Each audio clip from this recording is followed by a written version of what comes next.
Welcome back again to another edition of News, Facts, and Comments Sunday Rap Session. I am Achoti Tamar, and thank you for tuning in to those that's watching now and those that will tune in later. So glad you can join us. Today we're going to talk about chemtrails, the hidden American agenda, or are those just contrails that you're seeing? As you can see in that opening video, President Biden is considering, said that spraying the sky to hide the sun, to reflect the sun's rays, to challenge um, the effect of global warming is on the table. But we have evidence that may suggest that the United States government, through some affiliated corporations, have already been doing just that because they're doing research. Imagine having to do research in order to come up with a concrete plan. And if you're researching how to stop the sun rays from coming into the Earth's atmosphere, then you have lots of atmosphere to test in. So, in a moment, we're going to be joined by my guest, Michaela, and she and I both had the same questions: why they're hiding the sun. And so after researching, and my guest Michaela, she's done extensive research on it, and I was so glad to finally meet someone who had been paying attention to the clouds.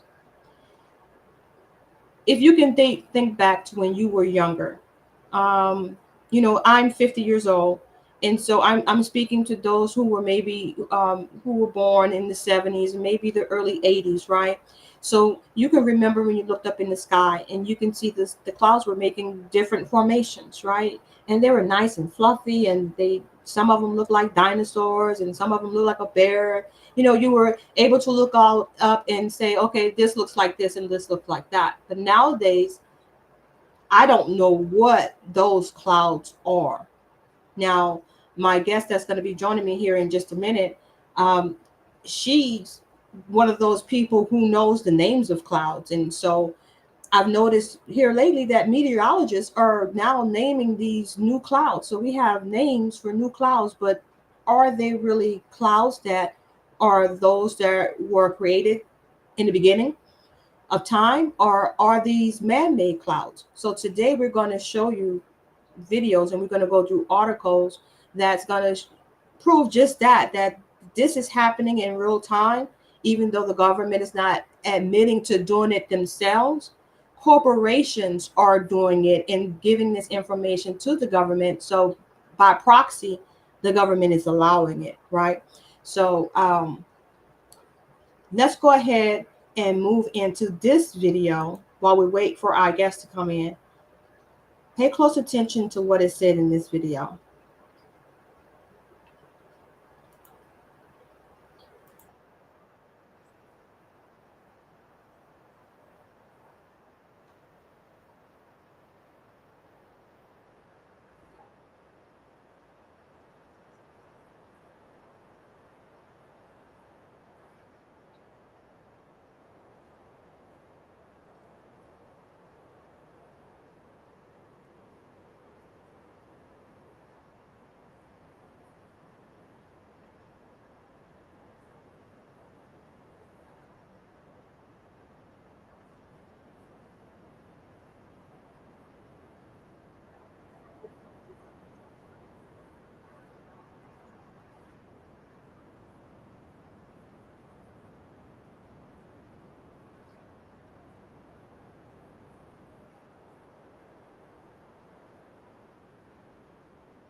In the past 25 years, the global average temperature has risen by around 0.5 degrees Celsius.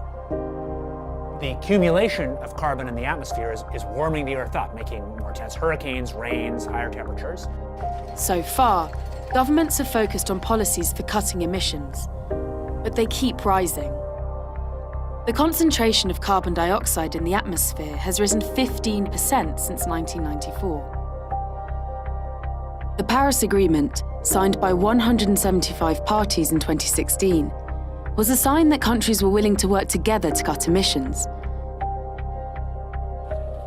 But not every world leader is on board. The Paris Climate Accord is simply the latest example of Washington entering into an agreement that disadvantages the United States. If emissions aren't reduced, what next? Theoretically, solar geoengineering could cool the entire planet.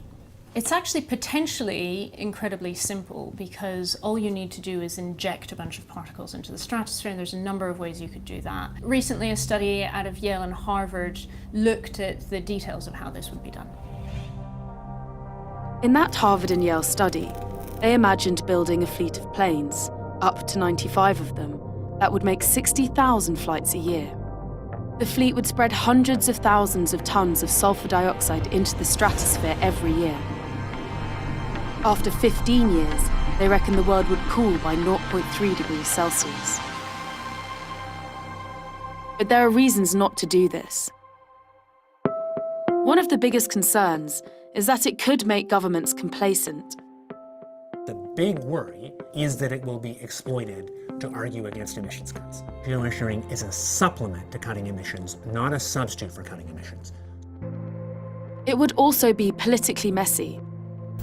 If the plan is to put a thermostat on the Earth, deciding who has their hand on the dial won't be easy.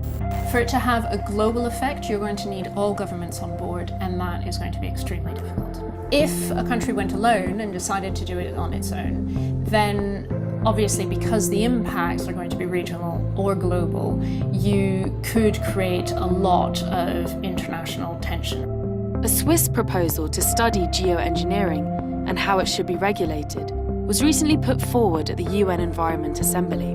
But America and Saudi Arabia opposed the motion, possibly because they don't want international regulation of geoengineering.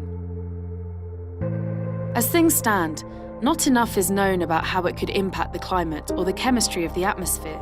There could be unexpected consequences. You can affect rain patterns, and you might cause a region that is already suffering from drought to have even less water. A lot more basic research, both into how we would do it, but also what the consequences of it would be if we did it in one way or in another way, is needed.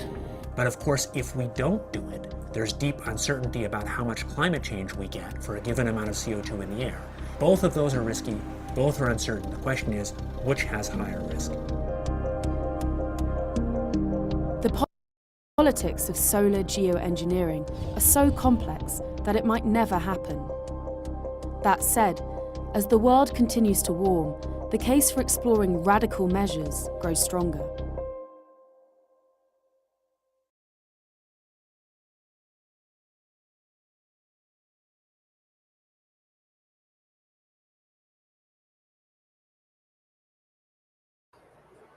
So as you see on that report, you can see around the world, they're trying to make this great big push for getting ahead of climate change, trying to stop the sun's rays from penetrating the earth, causing everything to warm up. My next guest, she's going to come in to help me go through all of this information regarding chemtrails and contrails.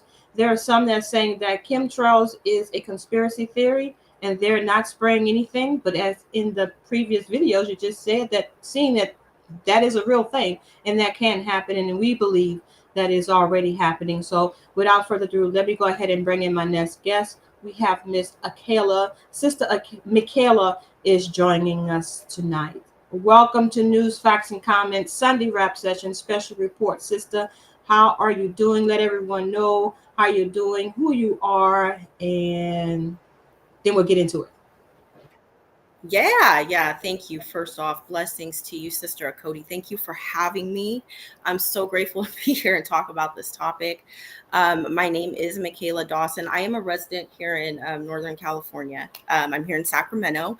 And, I am, it's like an existential question, like, who am I? What am I doing? Really, I'm just simply melanated individual that is concerned, and I see all of the things and the changes that are going on in this world. The videos that you just showed are that's educating to me, and I'm glad to see that too, because it just really rolls into the discussion that this is already happening. This is going on. So for me, the reason why I wanted to be here and speak to you guys is because I have experienced some health challenges within the last few years, from I think from 2022 all the way up until maybe now, because I'm still healing from those things.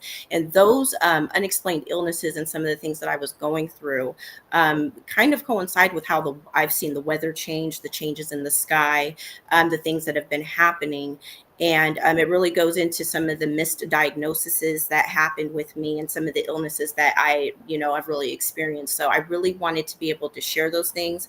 Once I started to do my own research, I was really led to other things. I found other information that led me to just kind of look at some of these organizations and some of these things that are going on that really, like I said, are already happening, like right in our skies. So I wanted to be able to just kind of share those things and discuss those topics, and I'm grateful to be here with you guys and talk about it. Yeah. Great. So let's talk about the political climate in California, because you shared some pictures with me, and it's definitely more than just condensation trails, right? And so I want to know what the political climate is like, because there's some on the right that are saying absolutely not, and then some on the left that are supporting Joe Biden in his push to basically block the sun. Yeah, so I'm here in Northern California.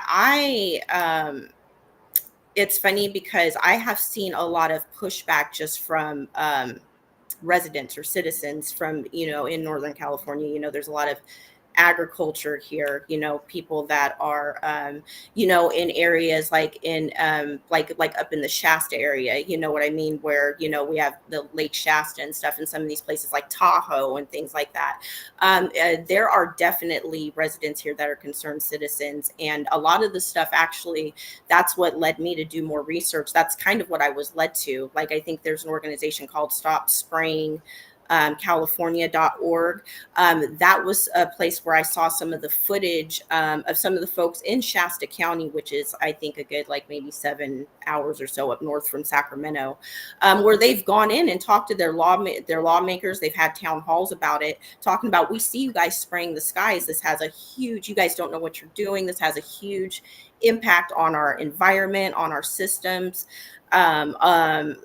Some of the research that I saw was a gentleman that he did extensive research over his and tracked his symptoms, basically starting from when he had his lead or his silver fillings taken out of his mouth, and then kind of being able to link the mercury poisoning that he experienced from that to moving to certain areas around the country and realizing that they were spraying, and how that was basically affecting him, because it's because he's realizing that they're basically spraying metals into the air, So I just ran into a lot of research from a lot of people that are actually residents, people that, what I'm trying to say is it's people that are actually, concerned residents just like us that really educated me about this. These are people that are living, looking up into the skies and seeing that. And that's what promoted me to do my own research.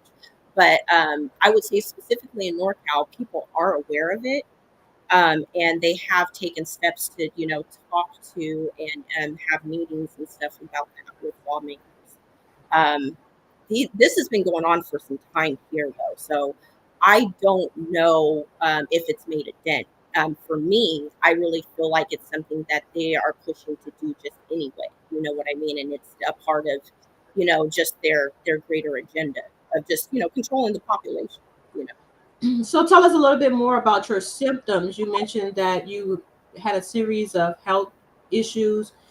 Tell us a little bit more about your symptoms and when you first noticed it and how you connected it to maybe possibly these chemtrails or whatever that is that they're spraying in the sky. Or whatever is going on. Yeah. So basically, The symptoms that I really had were so about in 2022 or so. There, first of all, there seemed to be like a real change in the air here. So in Sacramento, it does get pretty warm. We have like pretty dry, fairly cold winters, but they're for the most part pretty mild. And then we have dry heat in the summers. So about 2022, it seemed like we had like a really cold winter. And about that time, I got really sick. So I could see I got really pale for one thing, like just kind of ashy pale, like a lost like color, in an odd way. Like I looked really like sick, had really dark circles under my eyes. I started to lose my hair very badly, and all over, like very badly on my head. Lots of patches of hair loss. I'm very, very thin. I'm still growing my edges back from that. Very, very weak, a lot of muscle aches, like unexplained fibromyalgia. And for that whole year, what I can say is I was like, like I couldn't really understand it. I tried to stay active, I was trying to change my diet. I'm like, hey, maybe I'm just, maybe I'm eating too much junk food. I'm getting older, those kind of things. But I mean, it was to the point of Cody where I couldn't do a push-up sometimes, where I tried to do yoga and things like that. Like my body was just, it felt like I was just really deteriorating. And like I said, I'm aging, and there's all of these things, stress and things like that. But it was in a way that really felt like I was like falling apart, about 2022 going into 2023, like I said, I experienced severe hair loss, and that's what led me to go to the doctor. They troubled, they took my blood panel. I was deficient on certain vitamins and things like that. They, instructed me to take certain vitamins, take minoxidil for my hair and certain things and whatnot. But, none of that really seemed to like help, or really seemed to be, like there was no real concern about it, and no real way for me to really diagnose where exactly it was coming from. So I kind of fast forward. I've been dealing with that probably for about a year or so. So I'll skip forward to about like 2023, the end of 2023, like in December. So I'm working a different job at that point. Because I transitioned jobs while I was really ill. And about that time, I'm still experiencing the same symptoms. My hair started to grow back, but then it started to kind of go back the other way. So, basically what happened was I ended up with a herniated disc and basically spinal stenosis in my back. So I basically ended up very sick. I was in the house. I was debilitated. I couldn't walk, I think, from December on to like the middle of January. I was immobile, and I don't have a lot of people. So I just spent a lot of time in the house. I was getting groceries delivered, all kinds of stuff. So anyways, to really like sum it up, I started to get really healthy. I changed my diet, you know what I mean? I got really serious about things because I've never been, that crippled in my life. But during that time, I got really healthy. I started to see my hair grow back, like all kinds of stuff. And I was really like, okay, well, I've changed my diet and I've done these things and stuff like that, but what is the real culprit? So what I really did learn once I started like kind of going back outside is I started to get like this taste of metal in my mouth, like just really dry, like cotton mouth almost. And one thing is like I started wrapping my hair up a lot, because I realized that whatever's going on in the air, it affects my hair, and it's draining. And there's something that's going on that is just kind of happening to me out there that, when I come back in, I feel sick, I feel achy, and those kind of things. And those kind of symptoms started to kind of happen to me like instantaneously as I would go outside. So what I attributed that to is I spent a lot of time inside. I spent a lot of time not commuting, going to a job, not being in the air. Where I am right now, and what I've tracked, as far as like being in the greater Sacramento area and being in Elk Grove where I am, they're doing a lot of spraying where I'm at.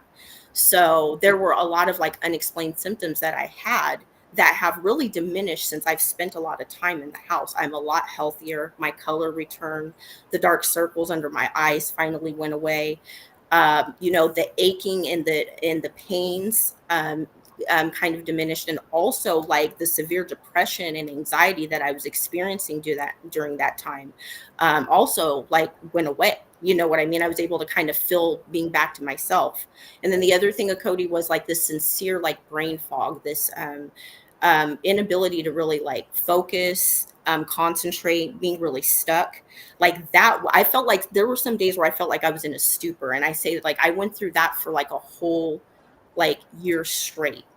Like I said, it didn't really get better until I started spending more time in the house and I just physically wasn't going outside.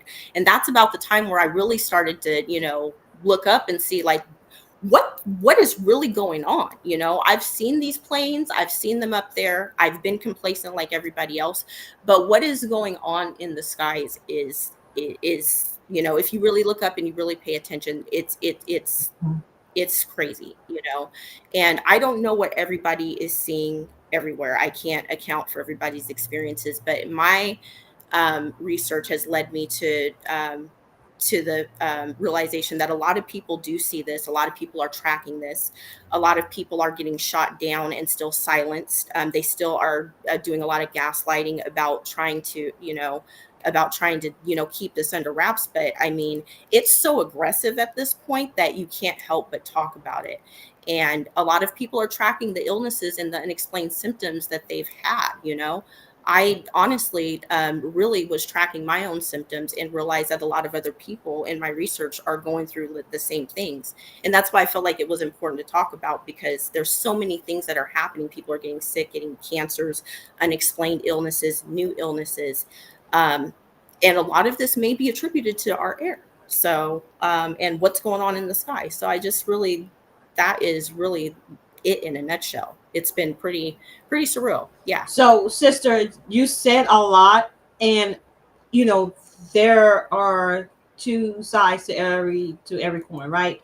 And right now, you would be considered a conspiracy theorist based on you said you have these elements and you're directly contributing it to these chemtrails, or what we're saying, identifying as chemtrails, right? Because you've seen them in the sky. They're not like the regular condensation trails, right? That disappeared after a while. These are staying in the sky and they're forming into what some would think would be a cloud. Am I correct? I want you to listen to this. Now, in this day and age, of a lot of misinformation going around, right? And they're always talking about fact check, right? So there is this thing called verify, right? I want you to take a listen to what they say about chemtrails and verify, and then I'll comment on it when we come back on the other side. Yeah.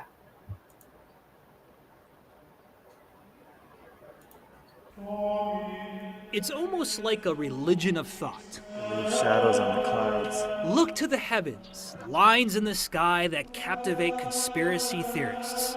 Chemtrails, followers convinced something evil and secret is going on. See, and look it.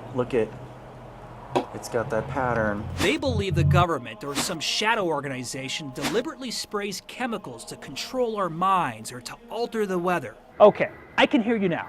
Why are we wasting time on this? Social media has become fertilizer for this conspiracy. Recent surveys indicate 1 in 5 Americans believe in this theory. Now, science is just starting to confront it. So, what are the facts? Let's verify with our experts. Dr. Jeffrey Forrest, Chair of Aviation and Aerospace Science at Metro State in Denver. Dr. Ken Caldera, atmospheric scientist and professor at Stanford. These are not government agents. They are scientists. That's verified. But first, Chris Zadnik of Denver. He's a believer. So I could see a line in the sky. Yes, right two of them. right yes. now. So what do you think is going on up there right now? They do tend to put them in front of the sun, which makes sense if they're trying to block sunlight. What would you say is your strongest piece of evidence proving that chemtrails are real? I think, I honestly, it might seem a little bit crazy that I literally have almost 400 videos. 1, 2, 3. X means death. What do you think is going on up there? Well, what they say is that this is sort of a desperate measure to counteract global warming. Zadnik is quick to say he doesn't trust the government. Can you blame the guy? After all, our government doesn't really have the greatest track record when it comes to telling the truth. Agent Orange, the Tuskegee syphilis study, the human plutonium injection experiments. I can go on and on. That's the government. But what about science? Way back, this is a tight fit. Okay, pilots and scientists are uncomfortable talking about chemtrails. What is that white line in the sky behind a plane? Well, the white line behind a jet is a natural process that goes on with the relationship between the aerodynamics of the aircraft and the atmosphere. They won't even say that word. Scientifically, they're called condensation trails. Contrails for short. So what you're really doing is you're sort of artificially generating a cloud. It's like a long white cloud. That's essentially what it is. That's right. As jet fuel burns, it produces mostly water vapor. Picture my mouth like a jet engine. I know that sounds weird, but as I exhale, my breath contains a lot of water, so we'll see something like a cloud. Sounds simple, right? Let's get scientific. Jet fuel is mostly kerosene, a hydrocarbon. When planes burn jet fuel, they produce exhaust. That exhaust is mostly hot water vapor. That also contains carbon dioxide, trace amounts of sulfur, nitrogen, microscopic metal particles, and carbon. The water vapor molecules latch onto the particles like carbon, allowing the water in its gas form to collect into floating bits of liquid, or, because it's so cold, tiny ice crystals. That's condensation, when water vapor becomes a liquid or ice. And so you get a cloud, especially when the humidity and air temperature are just right. The higher level of humidity in the sky, the longer the water remains condensed. When humidity is really high, the trails look like a long cloud, which is why contrails appear in the sky for a while. Winds can make them expand. That is also, I think, part of the fear factor that some people hook themselves into, because they see a contrail being formed and then hours later it's still there, and sometimes it's growing. So what we see up there is not the government intentionally putting chemicals into the sky for geoengineering. No. I don't know why people, they have a scientific or technical question, and instead of going to the scientists, they'll find some crazy website and believe what the crazy website says. Perhaps the most convincing and highly cited scientific evidence comes to us from this study conducted by atmospheric scientist Dr. Caldera. Out of 77 top atmospheric scientists across the globe, 98.7% of them categorically rejected the existence of a secret spraying program. That one holdout was a guy in Alaska. He didn't think, oh, that means there must be a secret government spraying program. He's saying, oh, look, once I got a sample and there was stuff in it that I couldn't explain. There's no accepted scientific evidence whatsoever that proves a covert program is real. I really desperately want it to not be true. Based on our highly credible experts and scientific approach to chemtrails, we can verify the chemtrail conspiracy is false.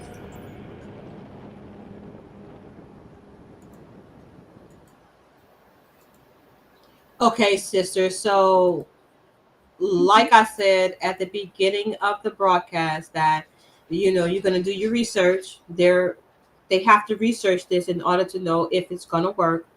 So the government can't do it because of the Paris Agreement that they made regarding climate change and all of that. It has to be a collective of the nation states. They can't in one country do it on their own. However, they can allow scientists to do research, right? They can allow organizations, corporations to do research. So, no, the government is not doing it, but that doesn't mean it doesn't exist. Am I right, I say? You are right about that. Don't believe your lying eyes is what I'm hearing with all of the gaslighting and everything. I mean, at this point, for me, like I trust nothing the government says. I mean, we're obviously, everything's about what they want to do and what they need to do. But I don't even know what to say about that. I mean, they literally piss on you and tell you it's raining. I mean, they literally show you footage of what they're doing in the skies. I mean, if you're looking at that, even as the guy's like telling you that in your ear, does that look normal?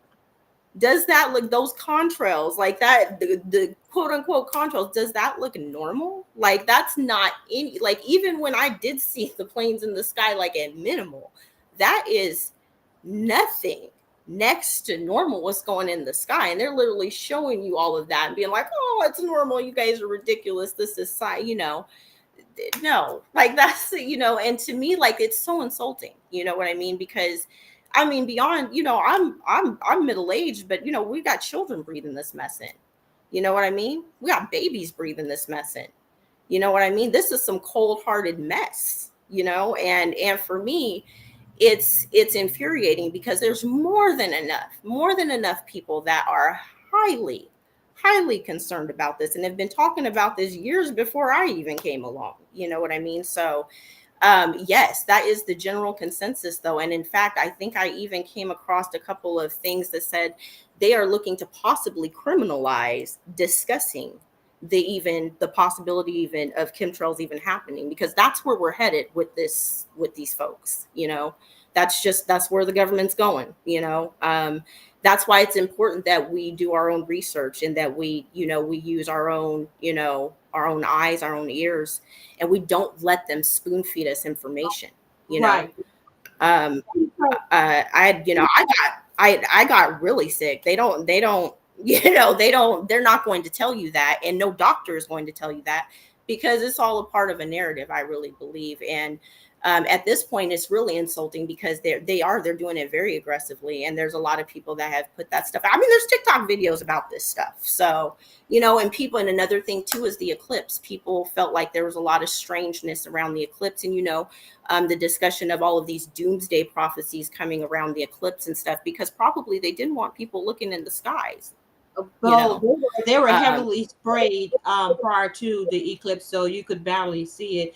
And you mentioned, we just talked earlier, you should go ahead and share your screen, and let's get into that since you brought that up. You know what I mean? Let's just have this free-flowing conversation about it. Go ahead and let's get into the eclipse and what you documented and what others documented. Yeah. Here, let me start with this. Let me just start with my pictures real quick. Bear with me here. I'm gonna kind of minimize my screen so I can kind of get everything. Bear with me because I'm on my little laptop. Okay, here. go ahead. Okay. All right. So I got this, and let's see here. I want to look at my share screen part.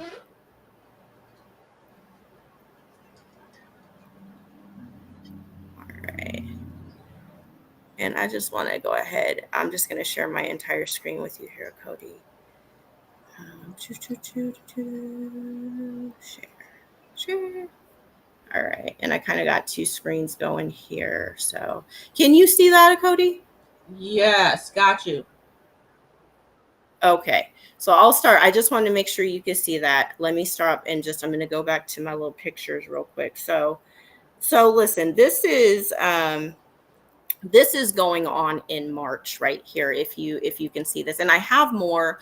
You guys forgive me because I have a lot of them on my phone as well and stuff. So I'm trying to transfer things to my phone. So this is just a few of the ones that I have. I did send them to you, Sister Achoti. I hope you can see them too. But this is just me just in the parking lot after running to Walmart and everything, and I look up in the sky, and this is what I'm seeing. And you basically see all of these clouds that have kind of crossed over right here. Now this time lapse right here, this is on the 6th and whatnot. At the time that I took this, you can see like this streak that's up there by the sun.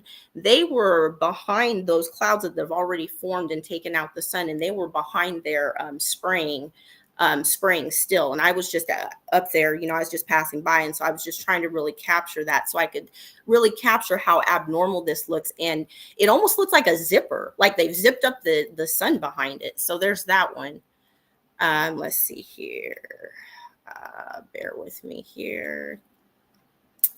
This one right here. Wait, sister, go back. This one right here. I'm sorry, sister. Before you go back to that other picture right quick. I want to ask y'all something. Yeah. Hold on one sec. Let me see. Oops. Hold on, Achoti. I might have. Hold on one sec. I might have X'd out of it. Technical difficulties. I'm sorry.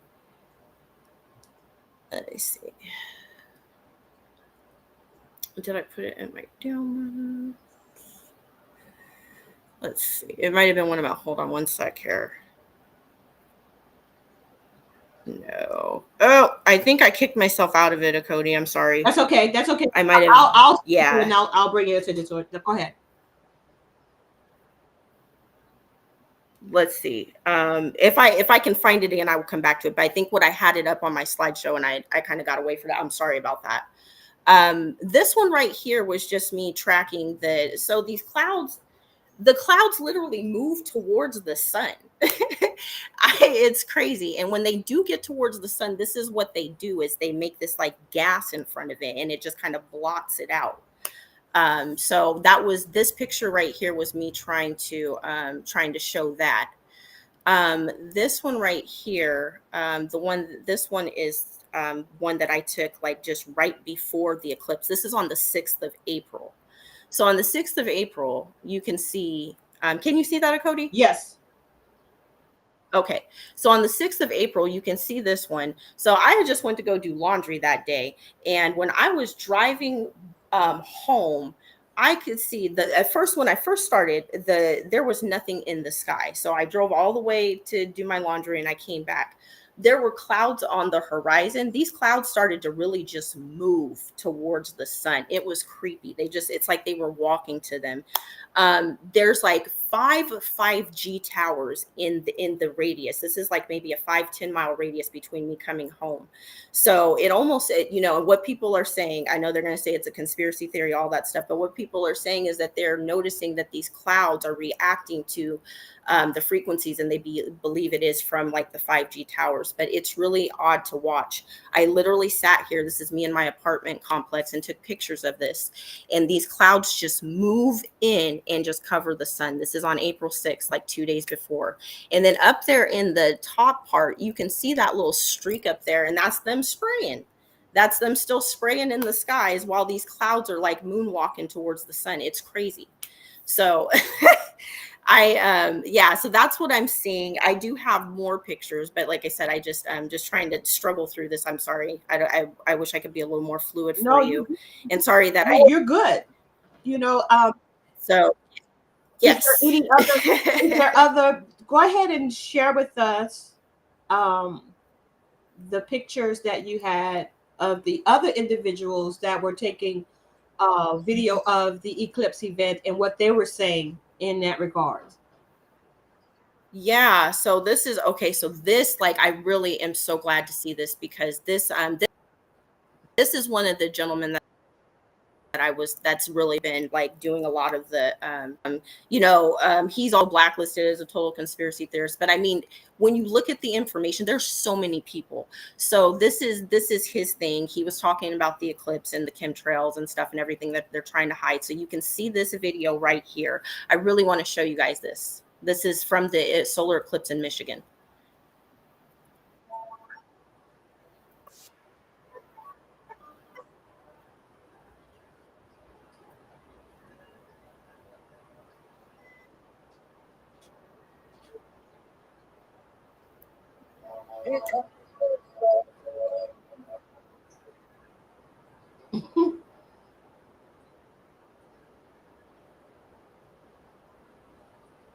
Well, you see the trails there.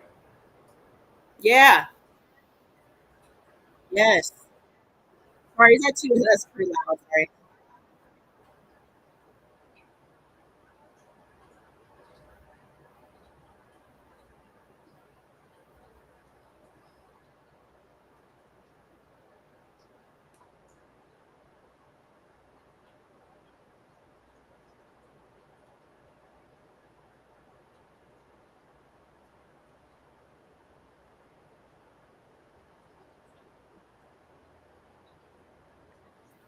Yeah, so there's that. Okay, this one right here was the eclipse, and this one was from, I guess, someone that did this on April 8th during the eclipse, and during the eclipse. So there's them again. And again, these all look very similar to my pictures. You know what I mean? To the pictures that I've taken, the clouds, a bunch of streaks in the back. This looks terrible. Hold it right Yes. there, sister. Go back Yes. to that picture, because Yes, that's ma'am. something that I've seen in your first picture that you couldn't pull up. Okay. Yes. So if you're looking at your screen, to the left, there's a straight line, a vertical line going straight up. Yeah. Since when do clouds form that way? Right. That part. Exactly. Where is this? Because since when do they just attack the sun and just turn into gas, gas clouds? You know what I mean? Okay, Like, so yes, go ahead. so this is leading up to something very, very interesting because I think in that last video they mentioned like a long time ago they were considering it, and well, I just happened to find a video from 1995. Right. Okay, so this has been a long time in the works, in the making. So, do you have any more from the eclipse, sister? Yes. This dude, this all is just from his thing. Like, let me just say, you guys, you let me know when you want to stop. I want to show you this one because this is from TikTok. So if people on TikTok are noticing that, we ain't the only ones, Sister Achoti. Look at this.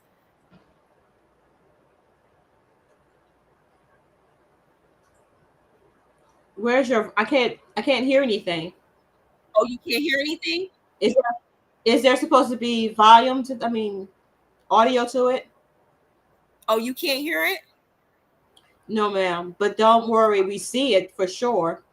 Okay, if you can't hear, I apologize. And could you hear the volume from the last one? No, ma'am. Okay, well then I'll just let you guys see it. So yeah, the girl she's just basically talking about she's like, we can't have anything nice, but here's what we're seeing. So I'm sorry, I apologize that you guys can't hear it, but let me just show these to you. Yeah. So and then I can kind of narrate as I'm going. See, so she's talking about how they prefer spraying.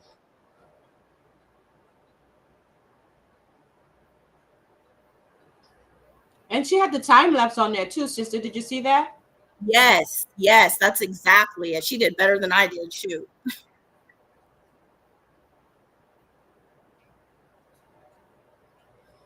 Yeah. He's talking Interesting. about them.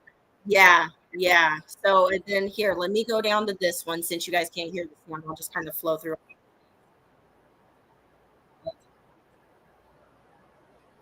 They're just showing you can see how the people are showing the eclipse and they're seeing the clouded skies and everything. And let me just kind of move through a couple of them, Achoti.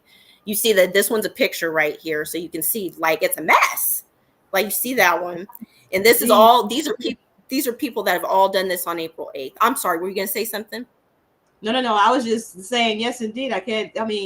This is exactly what we're seeing. And so that's that's Arkansas, right? This is, Jonesboro, Arkansas. Yes. And you can see kind of I'm sorry you guys can't hear, but the place with the best predicted visibility of the solar eclipse in the country and the sky is effing covered in chemtrails this morning. Yes. Listen, I think this says something about Tulsa. I don't see where exactly he's at, but I think he's in Tulsa. He says, chemtrails over solar eclipse totality path across the USA 8:50 a.m. where millions gathered, and look at this mess. He said, look at all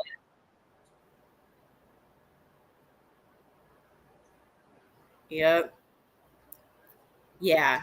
So So then the question would be, sister. Yes. Why didn't they want us to see the solar eclipse? Man, I'm trying to find that out myself. You can't make sense of evil. I don't know. I don't know if it was because they didn't want people to, I don't know. I don't know. They don't even want to tell the truth about this. So I really, really don't know why, what I don't understand.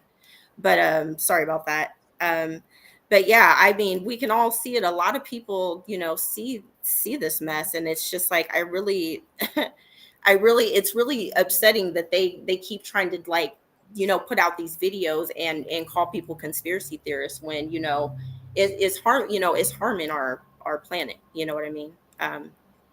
Badly, it's harming us. So yeah, right. Yeah. So let's switch gears a little bit and come back to the family here. Yes. Tell us what you know about HAARP. So from what I understand about HAARP is HAARP has a lot to do with like the 5G, with like the 5G towers and everything. But from what I understand, it's the acronym is, do you have the acronym, Achoti? Like what it actually stands for? I'm trying to think of it, but I can't. It's like something. It's high frequency active aurora research. Yes. program. Yes. So that is, and I think that has a lot to do with all the weirdness we're seeing with like the clouds, like being able to move and turn, like the craziness with them, forming over the sun, because we know like frequencies are a real thing. And, they've used frequencies as a bioweapon before to make people sick. What I really think that we've got going on is a lot of people are, it's really like, they're using the 5G towers and a lot of the frequencies off of that to really, kind of manipulate the weather. From what I understand, it started as they had some kind of weather system before that they started, I guess, back in the good old days, probably when they started this, but it's now transitioned into, into this 5G thing. I think that really had a lot to do with, honestly, with what was going on in, with the pandemic. We needed to be inside so they could set up all these towers, but that's what it really seems like.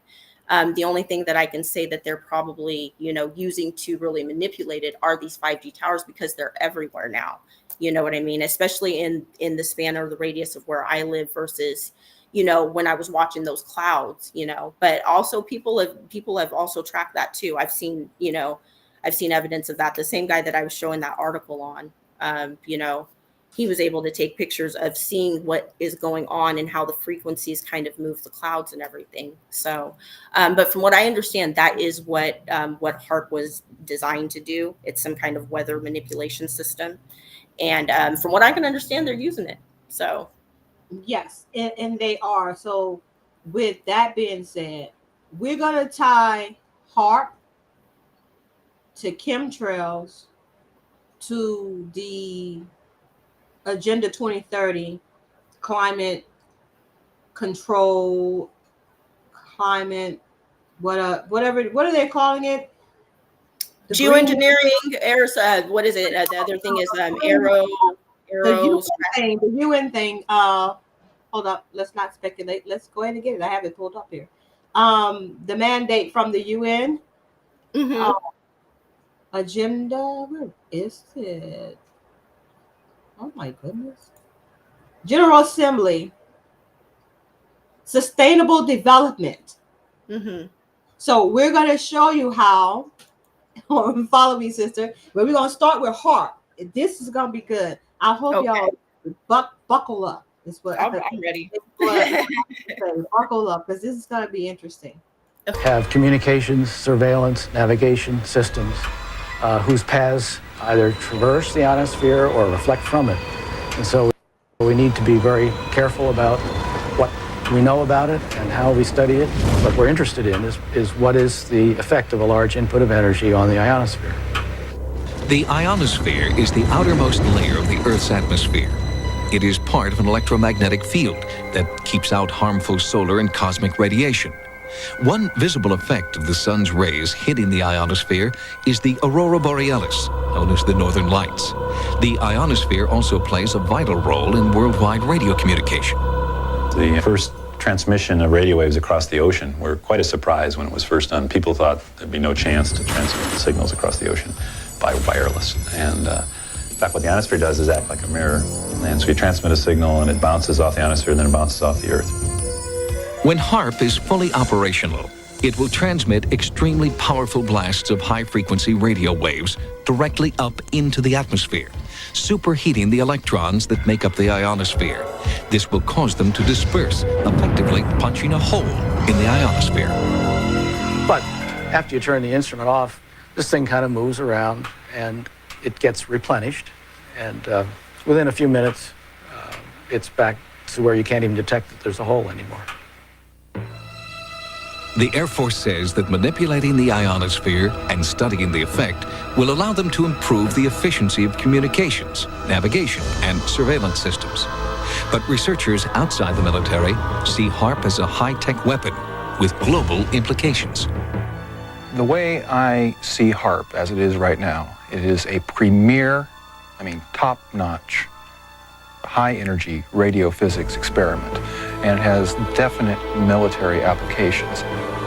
Journalist Mark Farmer lives in Alaska and has written about the potential impact of HAARP for both Jane's Defense Weekly and Popular Science magazine. He believes that HAARP will be used to take giant X-rays of Earth. Earth-penetrating tomography is a technique using extremely low-frequency radio waves. Today in geophysical probing, scientists will use explosives or a machine that thumps the ground to produce these waves, but HAARP will stimulate the auroral electrojet to make an antenna thousands of miles long that will emit these ELF waves. Farmer's research indicates that the extremely low-frequency waves would be capable of penetrating several kilometers into the Earth, ferreting out nuclear storage facilities and other underground military installations. This is producing surveillance systems able to detect stealthy cruise missiles and aircraft. These are systems that will enable us to communicate at higher data rates and at greater distances with our ballistic missile submarines. While the Air Force insists HAARP is not an offensive weapon and is necessary for continuing national security, Alaska native Nick Begich proposes a different scenario in this new book. The things that we found in other Air Force documents, one in particular was a document put together in '82. The document was called Low Intensity Conflict in Modern Technology, with a foreword by none other than Newt Gingrich. In one section spoke about using radio frequency radiation transmitters for disrupting human thinking, for basically debilitating troops invisibly by being able to bombard them with radio frequency that was tuned to just the right frequency, in just the right waveform, so as to totally disrupt their mental process and basically debilitate those troops. Because of HAARP's potential to disrupt the Earth's magnetic field, many observers are concerned that it will damage the biomagnetic sensors that migratory animals like salmon and birds depend upon. Anything that HAARP can do to the magnetic field is orders of magnitude smaller than the natural variations of the Earth's field. So I would have to say, no, there's nothing we can do to affect the salmon. But what generates the most concern by far is HAARP's ability to tamper with and punch holes in the ionosphere. The thing that one of the Air Force documents points out is that they want to use this heater to create enough energy in the ionosphere to get a runaway effect up to the next stabilizing level, whatever that might be. It's precisely whatever that might be that worries Dr. Patrick Flanagan, a physicist who believes the ionosphere is extremely fragile. The ionosphere is a chaotic system that is on the edge of instability. So the trigger point for HAARP would be that energy and that frequency which throws the ionosphere into chaos. In other words, it would be that point which throws it over the edge. For example, it is believed that a hole in the Earth's ozone layer has caused an increase in infrared radiation, contributing to the melting of the polar ice caps and forcing New Zealand children to wear protective clothing to school. Flanagan and others believe the potential danger from a hole in the ionosphere is much greater. It could create a change in the ionospheric shield that protects us from cosmic radiation. We're worried about the ozone layer. The ozone layer is nothing compared to what HAARP could do. You know, we're worried about ultraviolet light. That's just a very harmless ray compared to some of those energy streams or particles that are coming from outer space that are being deflected by this natural shield around the Earth. And this is what HAARP wants to play with. Critics worry that HAARP has been placed in the hands of too few, and that international debate is necessary to fully explore all the potential dangers that this project may soon unleash, a proposal in which the Air Force has shown little interest to date. Once we open this box, and it is a veritable Pandora's box, we're not going to be able to close it. And of course, once you acquire a technology, you want bigger and better aspects of it. And then we come into the questions of whether or not if we go big, if we go better, if we're going to cause damage to our planet.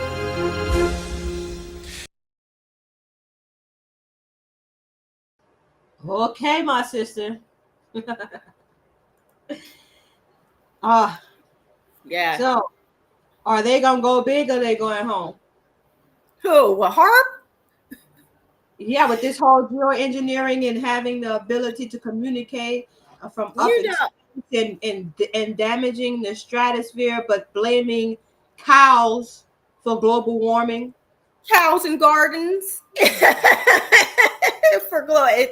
I'm telling you, know, and that's the thing too. I think even when you were showing the one or the video where they were talking about, you know, putting geoengineering on the table and all of the possible effects and all of that, you know, they, you know, it's just obvious that they just threw caution to the wind and just decided to go ahead and pull the trigger. You know what I mean? So my thing is, I think they're going home. I think, but the problem is, I don't want to go with them. You know what I mean? Like, You're absolutely right, sister. you know, it's what they're messing with is serious. You know, you're playing with God. Like, you're really playing with God. And I really, it's alarming. And the only thing I really take comfort in is, despite the fact that they're still trying to push, it's almost like fact check is a form of gaslighting now. You know, the only thing that we can really take comfort in is the fact that other people really are seeing this, are paying attention. You know what I mean? And seeing that, honestly, I really think that they, you know, have these videos and this propaganda out about it to kind of get ahead of the situation, because they see that so many people are paying attention now. You know what I mean? So now they're like, well, you know, we're just starting, and what would the effects be?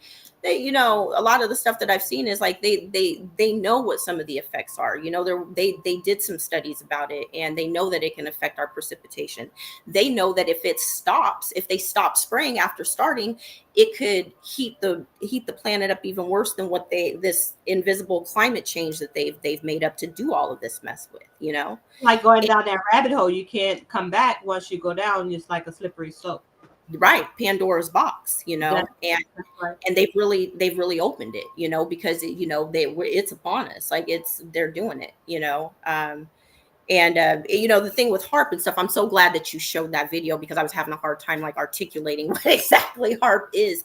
But that's just it. When you said that, I was thinking about those little antenna towers that you've seen, and I really feel like now that's been upgraded to 5G. You know, like I said, I feel like that's the reason why we all needed to stay inside, you know, for a while. I'm not saying that, you know, people didn't really get sick because they aim to make us sick, you know, but I feel like a lot of it was so they could get some of this stuff in place, spray aggressively, and, you know, kind of test the waters and stuff, because even during the pandemic and stuff, people were knowing and seeing this in the air. You know what I mean? So That's yeah. right.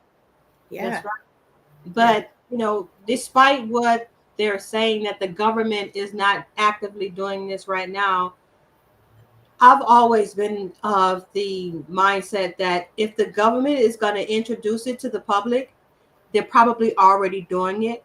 They just want to test the waters to see how the public is going to react to it. Yeah. Okay. Yeah. So yeah. That's just like this thing with the COVID-19, right? Yeah. Yes. Right. Absolutely. How they engineered it, made it, had it since 2016. Yep. Introduced it to the people. Mm-hmm. Saw their reactions. Yep. Even mandated that people take it. Right. Mandated that you wear a mask. Right. Rule 6, and we all complied. And everybody complied. We all did what we were supposed to do. Right. So now they know for next time. So all these tests that they're running. And so did they run tests while we were all inside? In a race to fulfill a mandate. See, people don't know that this is part of a mandate that's part of Agenda 2030. Like, all nation states have to do this. They signed off on it. Mm-hmm. And Congress had a mandate. Congressionally mandated report on solar radiation modification. Right. So if you guys if they were mandated to give a report on this, right. It says here the report cautions that any potential comprehensive research program must encompass the societal as well as the scientific dimensions of solar radiation modification and highlight several key priority areas for further solar radiation modification research, including climate environmental impacts, assessing potential societal outcomes and ecological consequences, and examining how research might be done in a cooperation among international partners. So you have to have something to come to the table with. So are we now being test dummies? Like, we share the same atmosphere. Mm-hmm. So we're a part of their clinical trials, their research. They're trying this out on us. And for such people such as myself who are, small farm, trying to be a small farmer, I don't know what the effects of what they're spraying is going to do to the crops and to the soil. Right. So is that part of the agenda as well? Because part of it is part of that depopulation or population control, rather. Yep. So if you block the sun, we all went to school, right? Let's be real. We all went to school. We learned about photosynthesis. How important is the sun in that process? It's vital. It's the primary component. You know what I mean? So if you're blocking the sun, yes, then we as humans need food to sustain ourselves. And most of our food comes from in the ground, vegetables, fruits. Yep. Those things that are medically needed for us to be healthy. Right? I follow. Mm-hmm. Yep. Then you can very well create a famine situation. Man-made famine. Yep. Right? You could very well starve a whole group of people in any particular location, because as y'all seen in that previous video, that they could direct it. It's all of this is local, like locally. It's not government. It's local municipalities that are saying, spray over here because they need some water. That's who's doing it. Yes. Because the government has given them permission through what? I'm gonna show you right here. Hold up. Oh my goodness. How did they get the permission? Oh my goodness, where is it? Great research. Great research. Oh, right here. See this? NOAA, National Oceanic Atmospheric Administration. Mm-hmm. The weather modification. Oh, I gotta let me pull it up a little closer so y'all can see this. Where's the zoom in thing here? Here. All right. Here we go. The Weather Modification Reporting Act, 1972, requires that all persons that conduct non-federal weather modification activities within the United States or its territory report such activities to the U.S. Secretary of Commerce at least 10 days prior to and after undertaking the activities. Okay, here we go. Weather modification activities are defined as any activities performed with the intention of producing artificial changes in the competition behavior or the dynamics of the atmosphere. The following, when conducted as weather modification activities, shall be reported: seeding or dispersing of any substance into clouds or fog to alter drop size distribution, produce ice crystals, or coagulation of droplets after the development of hail or lightning, or influence in any way the natural development cycle of clouds of their environment. Mm-hmm. Modifying the solar radiation exchange of the earth or clouds through the release of gases, dust, liquids, or aerosols into the atmosphere. Mm-hmm. Modifying the characteristics of land, water. Okay, so y'all get the point, right? Oh, here, look at this, sister. Applying shock waves, sonic energy sources, or other explosives of or acoustic sources to the atmosphere. What would that be? That would be hard. Hard. Okay, using aircraft, propeller downwash, jet wash, or other sources, artificial wind generation. Can we say jets that spraying chemtrails? Not contrails, chemtrails. I'm just saying, like, real. On, like, right in front of your face. So are you stupid or exactly? They are. That's it, and that is, I think, the most infuriating thing. They are literally they're making pieces like that where you've got like these guys talking about our wonderful scientists while they put these articles and all of these agendas right here in our faces. You know what I mean? If you look at it and you really start evaluating and looking what they're doing, and then you start realizing that they've done the research, they've got it on their websites, they're talking about all this stuff, and then they're like, no, just contrails, you know, just contrails. No, nothing here, no there. Nothing left to see. Keep it moving. Yeah. Now watch this. Cool us or kill us. Did geoengineering already cause a massive famine? Perfect. Yes. What are we talking about here? All this information is already out there, and they're talking about, oh, it's not happening, but we're thinking about it. Growing number of voices have been calling for geoengineering by intentionally injecting aerosols into the atmosphere. Now, I know this topic is incredibly controversial, even just to discuss, but the fact is, the cat's already out of the bag, so I believe we have to talk about it. Luke Eisman founded Make Sunsets. Now, this is a small startup that deploys reflective clouds into the atmosphere by releasing biodegradable balloons filled with sulfur dioxide. I get the balloon, I buy a tank of helium, and I light some sulfur on fire. Sulfur burnt in the presence of air equals sulfur dioxide. So I get a tiny, tiny amount of sulfur dioxide into the balloon, and then I add a bunch of helium and zip tie the balloon shut and let it go. Yeah, we're not crazy early tech startup style growth yet, but we're selling a material amount and we're deploying. So the idea of solar geoengineering as a future solution to the climate crisis is gaining traction, and it's largely focusing on something that we all agree on, which is that we need to urgently address the climate crisis. But that's about where the agreement ends. It's absolutely dangerous to contemplate solar geoengineering now, even as a future option. It's important just to halt the promise of this technology, because I don't think it can end well, right? Like it's dangerous in and of itself. It's an experiment, life experiment with 8 billion people, and I believe that we should not go down this road. Yeah. Those are some pretty strong words there. So what's got all these scientists so concerned? We don't want to make an already very, very complex challenge of climate change even worse by having a sort of multi-generational intervention into the Earth system in this manner, injecting sulfate aerosols into the stratosphere where we don't know what the impacts will be. We know there'll be planetary scale impacts.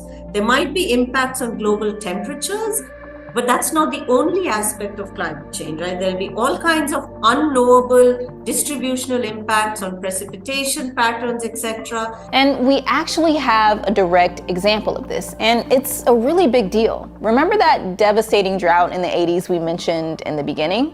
The Sahel, the entire region south of the Sahara Desert, from Senegal to Ethiopia, was experiencing drought at the same time. It was really a huge scale of humanitarian suffering. And in the decades since, we've really understood that a lot of it came from the fact that the ocean temperature was colder in the north compared to the south.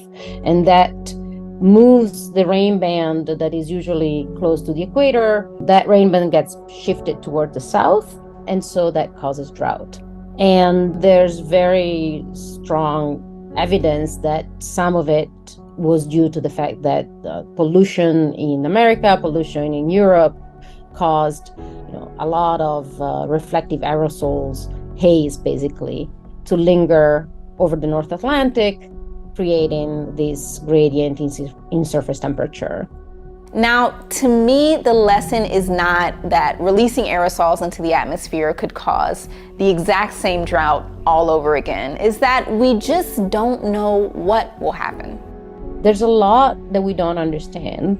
And it's very possible that putting sulfate in the stratosphere would change the patterns of rainfall in a way that we cannot anticipate. And I think uncertainty is one of the biggest takeaways here. Not only are there profound uncertainties around how geoengineering might adversely affect weather patterns like in the 1980s, this technology also poses a political risk. Rainfall variability is very strong in the tropics. So if somebody were to start this experiment, so it could very well be that there's a drought following the injection of particles in the stratosphere, and it would be interpreted as a consequence of that intervention. And if one country is seen as causing a drought that destabilizes or even causes famine in another, tensions could certainly spin out of control. So on one hand, we have all of the possible repercussions from geoengineering: war, impacts on human health, adverse effects on our climate system, which could result in humanitarian crises, and some even say a get-out-of-jail-free card for the fossil fuel industry. On the other hand, an argument that this technology might be our salvation in a world where past climate forecasts have actually underestimated the impacts. So, what do you think? Are you for it? Are you against it? Or to you, is it not that black and white?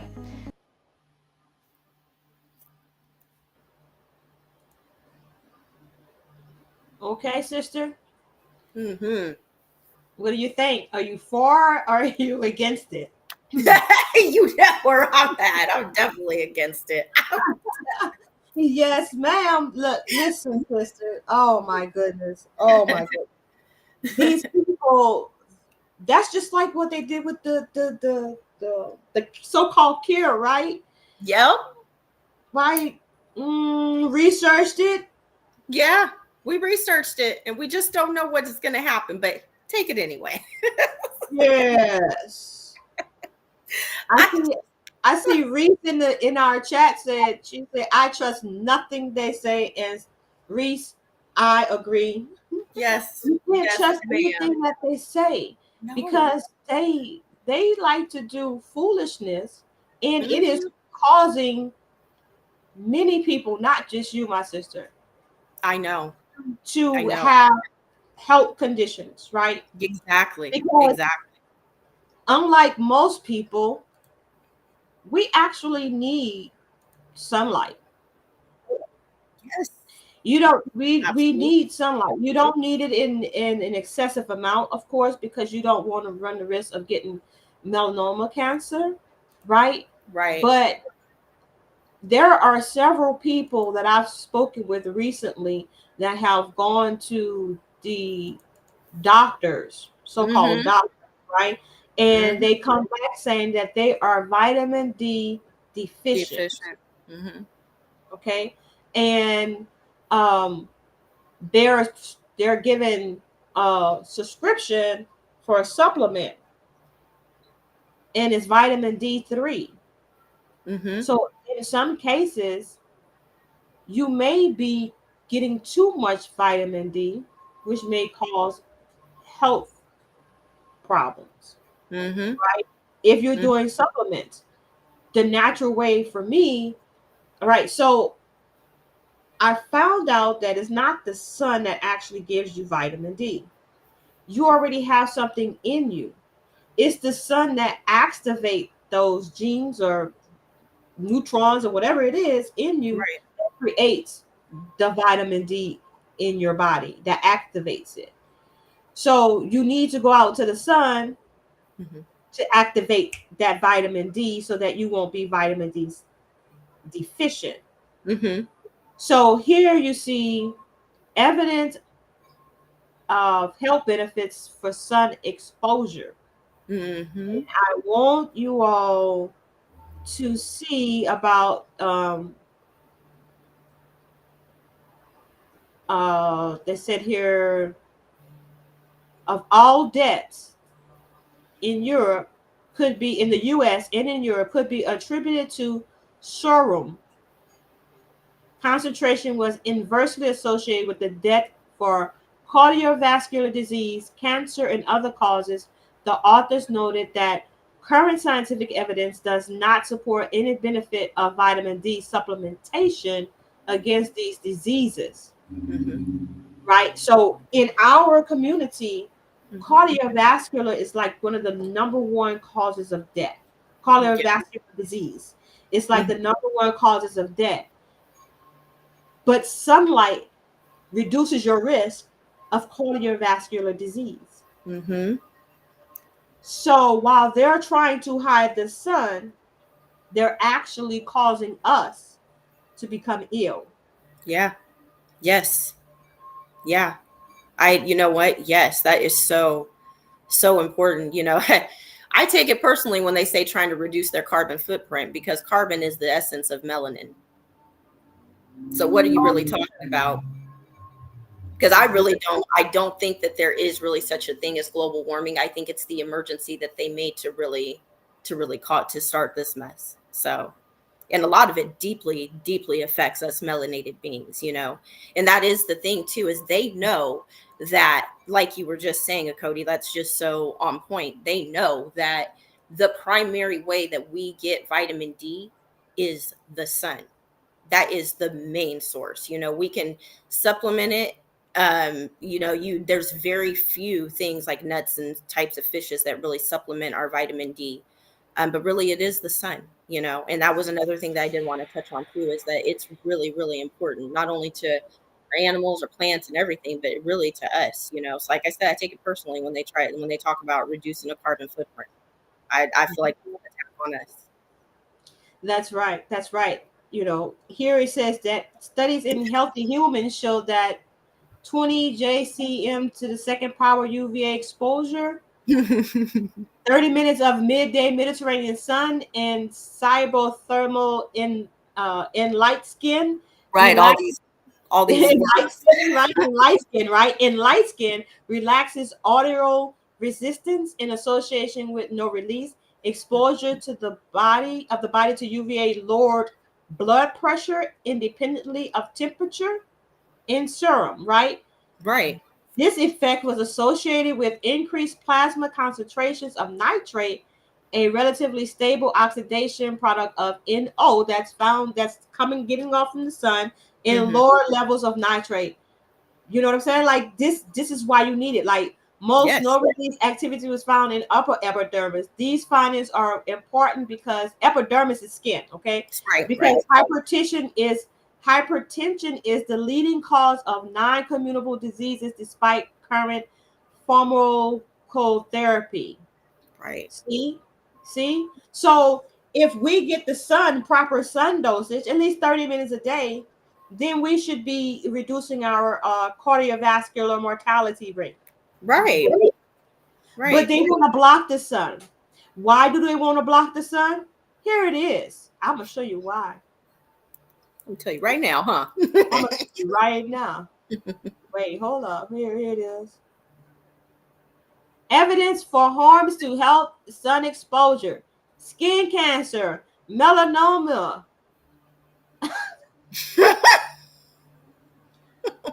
I'm not gonna laugh because we people of melanin need to be careful not to get taking too much sun, right.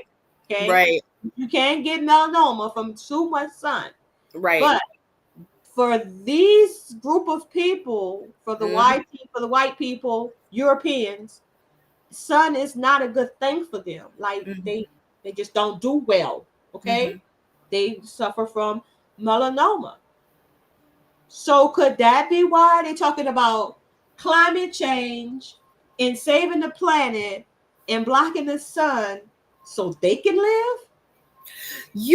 And that's the thing, Achoti. Like that was one of the main things that I wonder too. I was like, so this is, like I said, I take it personally when they say carbon free footprint and stuff. But the thing is too is, to what end are you guys willing to go to destroy us? I mean, you guys still have to be on this planet. You still got to eat and do all kinds of things. And honestly, the sun benefits them too. You know what I mean? Even though it's rough on them, it still benefits them too. They have to take it in moderation, right?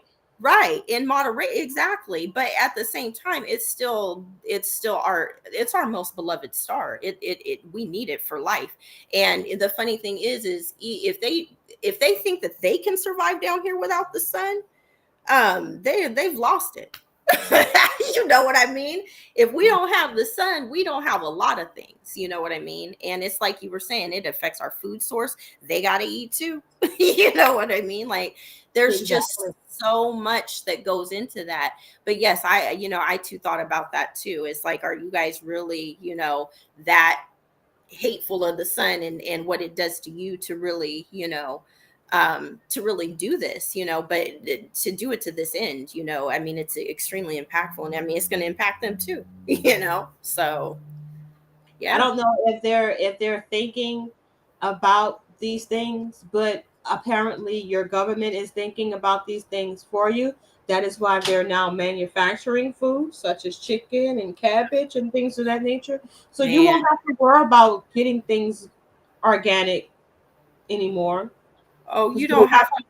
We'll make food for you. We'll have this artificial food for you, and it's going to be similar in taste, but have absolutely no nutritional value.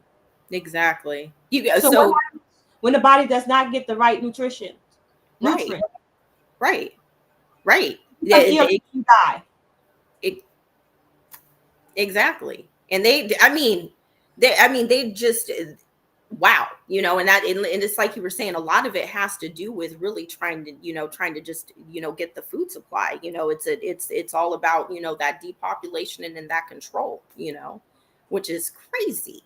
It's like you guys are destroying everything. So yeah. So they're using all this new technology, HARP. Yep. HARP helps.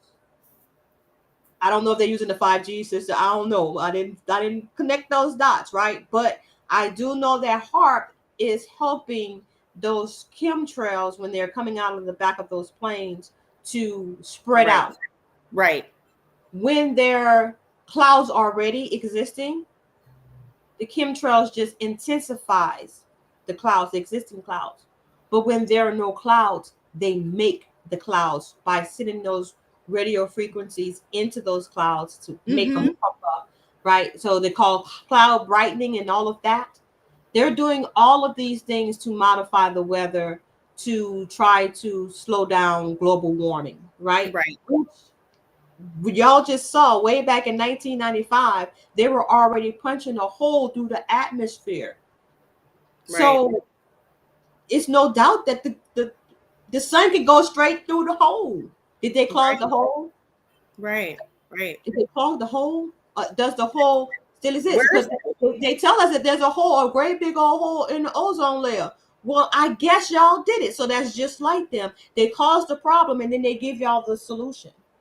That was the thing with the ozone layer too, or if that was just a cover story to just cover what they were doing and whatnot, because where it seemed like when I was younger, there was a lot of talk about the ozone, things that hairspray was an ozone problem. And now, we've got all of this, there's not a lot of like talk about the ozone anymore. So it just, honestly, it's like, what is just put out there to just cause like mass confusion and what is actually really the truth. And a lot of the times I think they just putting stuff out there to just cause mass distractions and stuff while they do, all of the other stuff that they do. So for me, the connection with the 5G towers was just seeing the clouds move and just making like are the 5G towers, possibly have anything to do with this. And some of the research that I saw, so some folks recorded like birds and stuff actually attacking the 5G towers, which is just something that, I took as maybe the frequencies are coming from that. So I just wanted to make sure that I said that, like, that was just my own like conclusions that I was drawing, that maybe they may play a part in it. So, but what I know the most about, or what I've seen the most about, are those weird little T towers that you were showing in your stuff, Achoti. So I just wanted to be clear about that too, about what I was saying about that. Sorry. Yeah, but now that you mentioned it, sister, you mentioned before, like during the COVID and the shutdown or whatever, where everybody had to stay inside. There were several reports coming out that birds were just falling from the sky. Do you remember that? Yeah. And how about all of the fish that was just washing up on shore dead? Yeah, right. Around the world. So Right. if they ramped up HARP and they ramped up 5G at the same time, yeah, that would definitely be causing a disturbance in the atmosphere, and with all those waves going like birds are going crazy, like what the hell's going on here? Yeah. So definitely, sister, that's something to consider. So let's throw in, we got HARP, we got chemtrails, which they're calling SRM, solar radiation modification. Wait, hold on, Cody. What happened to stratospheric? Was it aerosol injections? Have you seen that we're walking around too? Like I said, I feel like this is going into that's chemtrails. That's exactly what the chemtrails is. Yeah, no, exactly. That's what I'm saying about that is that's what I'm saying. It seems like they're throwing all of these different kind of terms out there almost, and that's what I'm saying. It kind of almost goes into the like, well, you know, are you guys trying to just send people in different directions for misinformation and confusion? So exactly, that's what they did with ISIL versus ISIS. Right. It's the same CIA created organization. Right. So exactly. So whether you say SRM or you say geoengineering, yes, you want to say climate control, whatever it is, it's still strato. What did you say? Strato. Jacking up the environment. Whatever you want to call it, man. Whatever you want to call it, right? So bottom line is, folks, and thank y'all for tuning in. This is News, Facts, and Comments Sunday Wrap Session. We're talking about chemtrails versus contrails. This is the American Hindu agenda. They want you to believe that they're not doing it, but we just showed y'all evidence that they are doing it now and have been doing it for some time. And so, like my sister just said, don't get confused with all these technical terms or not so technical terms that they throw out at you to confuse you. Just know that whatever they decide to do to alter this God-given earth in an attempt to play God is going to cause an adverse reaction upon you, your family, for generations to come. You know, we may never see the full effect of what they're doing now because we may be dead and gone, but we have loved ones, little short leggers running around that we have to consider. And so I don't think that the Most High himself would have gave mankind a mandate to go be fruitful and multiply, or give you the ability to do so if you don't believe in the whole Bible story, but the ability to do so, to multiply and create human beings on this earth and not have enough space for them, not have enough resources for them, when that was the first commandment of man. So with that being said, my sister, I want you to have the last word. I do, unless there's something else that we forgot to mention. No, Cody, you know what? Like, no, just let me just say from the bottom of my heart and my soul, I give you thanks. I really appreciate you letting me come onto your platform and letting me be heard. You know, I really just wanted to be able to speak about this because it is important. It affects our health. And like you said, it affects our children. They got to inherit this earth, you know, and a lot of our young babies already, have already been exposed to so much that, you know, I never saw even in the 80s, you know what I mean, growing up. So it's really important. I just want to say to people, I hope that this information helps in some way. Please just take it and just do your own research, look into it. Talk to your families, talk to your friends, you know, make sure that they're doing okay. Do things to take care of your health. Please eat healthy. You know, taking care of yourself, your skin, your hair, your body, and all of those things. And, you know, putting the right things in you. That's really important to combating a lot of this. That's what I learned with my health issues, is that, you know, I really had to get real serious about my health, you know, so that I can live through this. This is serious, you know. So, you know, I love and appreciate everybody that was listening to this. Achoti, again, thank you for listening and hearing me and going through the research and really presenting this, so that, you know, we could really show that this is really happening. And yeah, that's what I have to say. Gratitude. Thank you. No, thank you, my sister. And before you leave, I want to share just one last video with you, and something for you to be inspired for, by, I know it seemed like we presented all information that's like just doom and gloom, but I found not, man.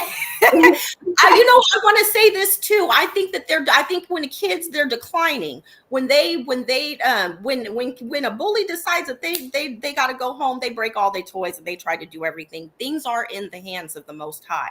You can't play with God's grand design. And I believe in that wholeheartedly. I wanted to share this so that we as melanated people know, but don't make no mistake about it. I do not believe all of their crazy machinations and all of their dumb stuff is going to come to fruition. So know that. Yes, sister. Yes, sister. Yes. So give me 3 minutes of your time and let's enjoy this one together. We are used to hearing that too much sunshine is harmful to our skin. But did you know that the right balance has lots of benefits too? Here are some of them. Number 1. Helps to improve your sleep quality. Seeing the sun regularly each day helps keep your internal clock synced. We naturally feel more awake and energetic during daylight hours, and when it's dark outside, our internal clock tells us it's time for bed. Your body slows down melatonin production, the sleep-inducing hormone, in the morning to wake you up, and increases output at night as the sun sets. Number 2. Promotes weight loss. Getting outside for 30 minutes, sometime between 8 a.m. and noon, has been linked to weight loss. There seems to be a connection between early morning sunlight and weight loss according to studies. Number 3. Reduces stress. Melatonin helps to lessen stress reactivity, and being outside allows your body to naturally regulate melatonin, which can help you relax. Additionally, because you're often doing something active when you're outside, that extra exercise also helps to lower stress. Number 4. Increases vitamin D production. Sunlight is the primary way people get vitamin D, and there is a common misconception that sunlight actually contains vitamin D.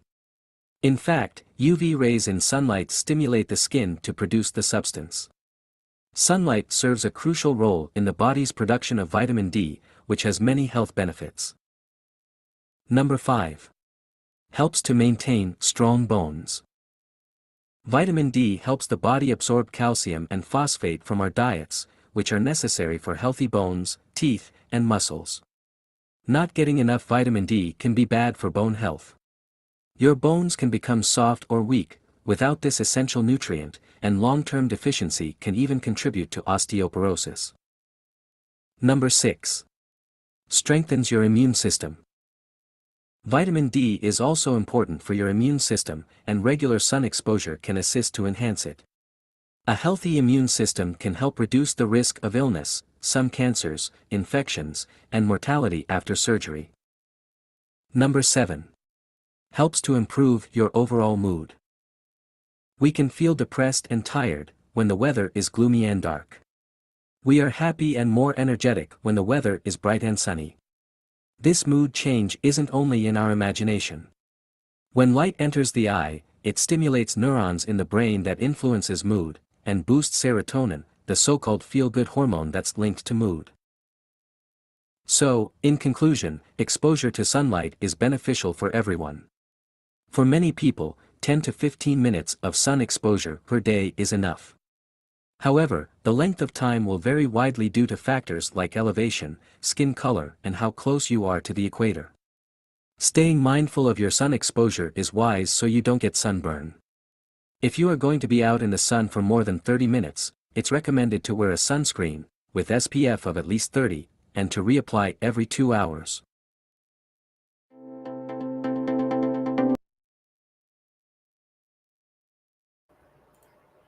So again, my sister, I say thank you so much for joining me. Thank you. I pray that you got some tips from that little last video. I thought that was awe-inspiring, considering the fact that we sometimes don't get sun because they're blocking it.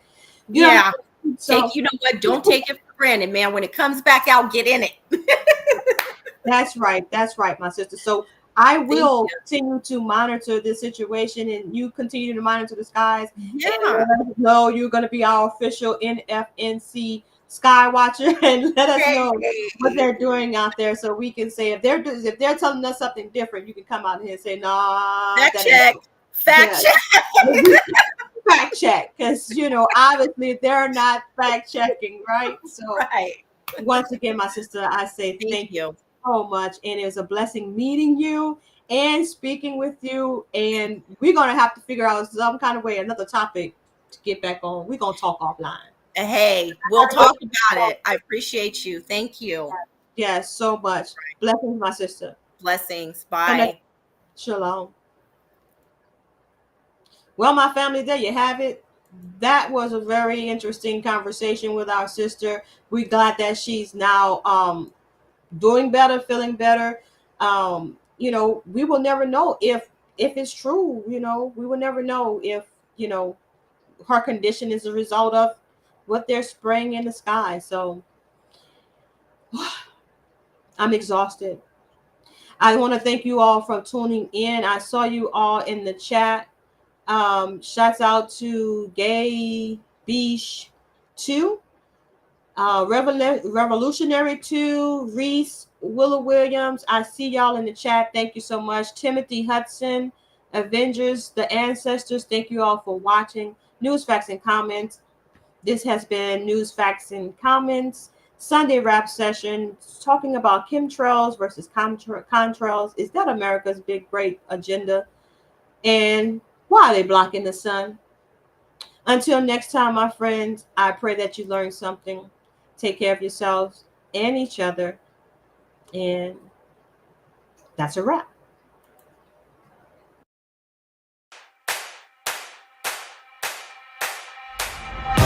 One for the money, you know what it is. Two for the show, yeah, we shut it down. Three, just to make sure you ready. Four, let them know that we run this town. One for the money, you know what it is. Two for the show, yeah, we shut it down. Three, just to make sure you ready. Four, let them know that we run. Ladies and gentlemen, welcome. You are now tuned in to the greatest. The greatest of all time. The greatest of all time.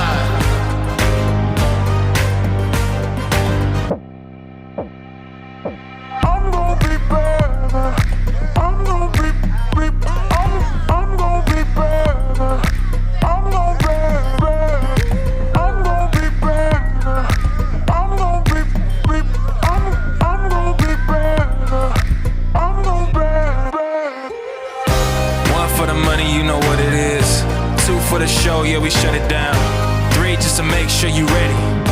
Four, let them know that we run this town. One for the money, you know what it is. Two for the show, yeah, we shut it down. Three, just to make sure you ready.